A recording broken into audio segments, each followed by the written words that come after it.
வாங்க இன்றைக்கி ரொம்பவே ஆரோக்கியமான மணத்தக்காளி கீரையை வச்சு ஒரு தண்ணி சாறு பண்ணியிருக்கேன். இந்த மணத்தக்காளி கீரை வாய்ப்புண், வயிற்றுப்புண்ணு இது எல்லாத்துக்குமே ரொம்ப நல்லது. உடம்பில் இருக்கக்கூடிய சூடை தணிக்கும் இந்த கீரை. அதே மாதிரி வாரத்தில் 2 நாள் நம்ம இந்த கீரையை தொடர்ந்து சாப்பிடும்போது நம்மளுடைய கண் பார்வைக்கு நல்லது. இந்த கீரையில் எல்லா விதமான சத்துக்களும் இருக்குது. இந்த தண்ணி சாறு ரொம்பவே ஈஸியாக செய்யலாம். வீட்டில் இருக்கக்கூடிய கொஞ்சம் பொருட்களை வச்சு ரொம்பவே டேஸ்ட்டாகவும் இருக்கும், ரொம்ப ஆரோக்கியமானதாக இருக்கும் இந்த ரெசிபி. வாங்க இந்த ரெசிபி எப்படி செஞ்சேன் அப்படிங்கிறத வீடியோவில் போய் பார்க்கலாம். இந்த கீரை தண்ணி சாருக்கு ரொம்ப முக்கியமானது நம்ம அரிசி கழுவின தண்ணி, அதாவது மண்டின்னு சொல்லுவோம். ஃபஸ்ட் டைம் இந்த அரிசியை கழுவி தண்ணியை கீழே ஊற்றிட்டு 2வதாக நல்ல தண்ணி வச்சு ஒரு 10 நிமிஷம் ஊற வச்சுக்கணும். அதை நல்லா நம்ம கையால் களைஞ்சி அந்த மேலே இருக்கக்கூடிய தண்ணியை வடித்து வச்சுக்கணும். இதுதான் அரிசி கழுவின தண்ணி, மண்டின்னு சொல்லுவாங்க. சிலர் இடத்துல கழனி தண்ணின்னு சொல்லுவாங்க. எனக்கு அது எப்படின்னு தெரியல. இதை நான் அரிசி கழுவின தண்ணின்னு தான் நாங்கள் சொல்லுவோம், மண்டின்னு சொல்லுவாங்க. இந்த கீரை தண்ணி சாருக்கெல்லாம் இந்த தண்ணி தான் ரொம்ப முக்கியம். நம்ம சமைக்கும்போது அரிசி ஊற வச்சு இந்த தண்ணியை ஃபஸ்ட்டு ரெடி பண்ணிக்கணும். பாருங்கள், இந்த மாதிரி நான் ஒரு கிண்ண அளவுக்கு எடுத்துருக்கிறேன். அதே மாதிரி இந்த மணத்தக்காளி கீரையை கழுவி நல்ல தண்ணி வடிகட்டிட்டு நான் எடுத்து வச்சுருக்கிறேன். நான் ஒரு 2 பேருக்கு தான் இந்த தண்ணி சாறு செய்கிறேன். அதனால் ஒரு கைப்பிடி அளவு கீரை எடுத்துருக்கிறேன். நல்லா அழுத்தி பிடிச்சா ஒரு கைப்பிடி அளவுக்கு வரும் இந்த கீரை. இந்த கீரையில் பூவு சின்ன காய்கள்லாம் இருக்கும். அதையெல்லாம் நீங்கள் இந்த தண்ணி சாறில் சேர்த்துக்கலாம். அதையெல்லாம் தூக்கி போட வேண்டாம். அதனுடைய பூவு காய் எல்லாமே மருத்துவ குணம் உள்ளது. அது எல்லாத்தையுமே நம்ம சேர்த்து இந்த தண்ணி சாறு செய்யலாம். இதே மாதிரி பொடிசாக கட் பண்ணிக்கிறேன். இந்த மணத்தக்காளி கீரை தண்ணி சாறில் நம்ம அதிகமாக காரம், மசாலா பொருட்கள், புளிப்பு எதுவும் சேர்க்காததுனால வயிற்றுக்கு நல்ல இதமான உணவு. கீரையை நான் ஒரு கிண்ணத்தில் எடுத்து வச்சுக்கிட்டேன். அதுக்கப்புறம் இந்த ரெசிபிக்கு சின்ன வெங்காயம் போடணும். ஆனால் என்கிட்ட சின்ன வெங்காயம் இல்லாததுனால நான் இந்த ஒரு பெரிய வெங்காயம் எடுத்திருக்கேன். நல்லா பொடிசாக கட் பண்ணிக்கோங்க. நீங்கள் இந்த ரெசிபி செய்யும்போது கண்டிப்பாக சின்ன வெங்காயம் யூஸ் பண்ணும்போது ரொம்பவே நல்லாயிருக்கும். டேஸ்ட்டும் நல்லாயிருக்கும். அது உடம்புக்கும் ரொம்ப நல்லது.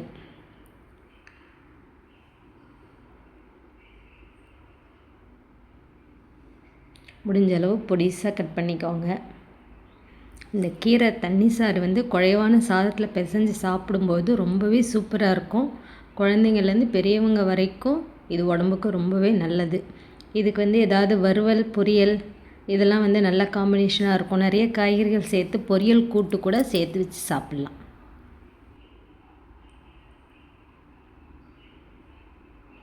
வாங்க இப்போ இந்த தண்ணி சாருக்கு ஒரு 3-4 பொருட்கள் மட்டுமே இருந்தால் போதும்.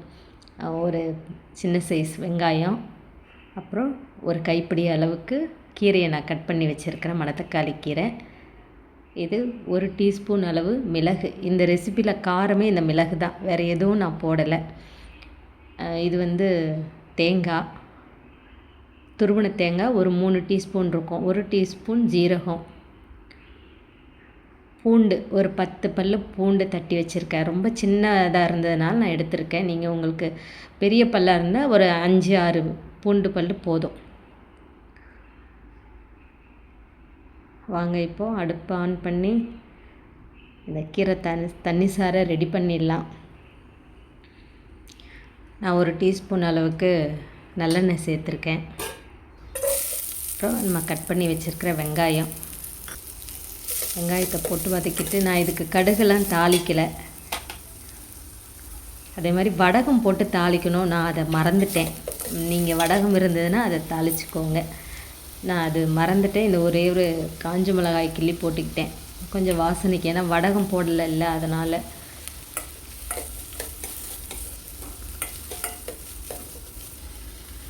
இப்போ நம்ம எடுத்து வச்சுருக்கிற மிளகு, ஜீரகம், தேங்காய் துருவல் இது 3ஐயும் தண்ணி ஊற்றாமல் கொஞ்சம் பவுடராக ஆக்கிட்டு வந்துக்கணும்.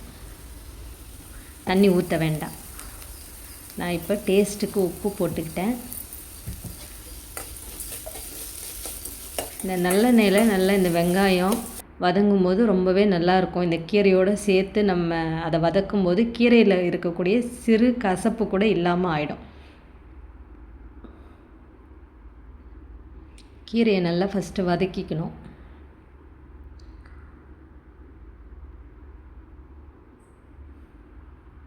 கீரை சுருண்டு வெங்காயம் அதிகமாகவும் கீரை கொஞ்சம் கம்மியாகவும் தெரியுது. இப்போ நம்ம எடுத்து வச்சுருக்கிற அரிசி கழுவின தண்ணி மண்டி இருக்கு இல்லையா, அரிசி மண்டி, அதை ஊற்றிக்கிறோம்.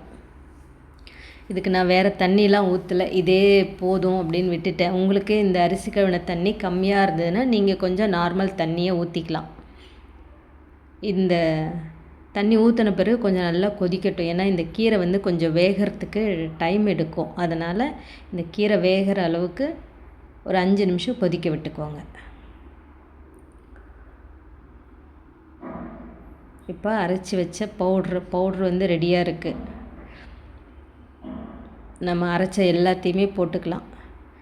அதே மாதிரி இந்த தண்ணி சாறு வந்து நம்ம மத்தியானம் ஒரு வேளை மட்டும்தான் சாப்பிட்றதுக்கு செஞ்சுருக்கேன். நைட் வந்து சாப்பிட்றதில்ல. மோஸ்ட்டாக எந்த கீரையும் சாப்பிட மாட்டோம். அதே மாதிரி இதை ஃப்ரிட்ஜில் ஸ்டோர் பண்ணியும் சாப்பிடக்கூடாது. எந்த கீரையுமே சமைச்ச பிறகு நம்ம ஃப்ரிட்ஜில் எடுத்து வச்சு சூடு பண்ணிலாம் சாப்பிடவே கூடாது. அதனால் மத்தியானம் ஒரு வேளைக்கு இதை நான் செஞ்சுருக்கிறேன். இந்த தண்ணி சாறு வந்து நம்ம சூப் மாதிரி ஒரு பவுலில் ஊற்றியும் குடிக்கலாம், சாதத்தில் போட்டும் சாப்பிடலாம்.